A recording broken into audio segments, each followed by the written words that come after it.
សែនស្ដាយក្របីមេក្របីមេវាជួយធ្វើស្រែ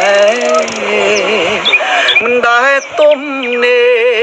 ធ្លាប់តែចាប់វាបជួររស់ក្របីខ្ញុំស្លូតជួយធ្វើការមិនដែលជុំទាស់ទាំងជួ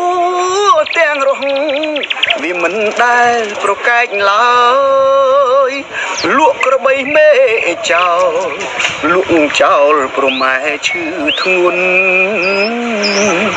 ក្នុងពេលជុំបិណ្ឌលោកមិនទាន់ជាសះស្បើយបានគុណក្របីមេបានជប់ជីបាយប្រាក់1រៀលគាត់ក៏គ្មានឡើយបានឆ្នាំពេទ្យអើយមិនផបានលក់មេឃ្លៀចតបងតបាយម៉ែរៀងយូរបន្តិចបងប្អូនជាស្រ័យបាទ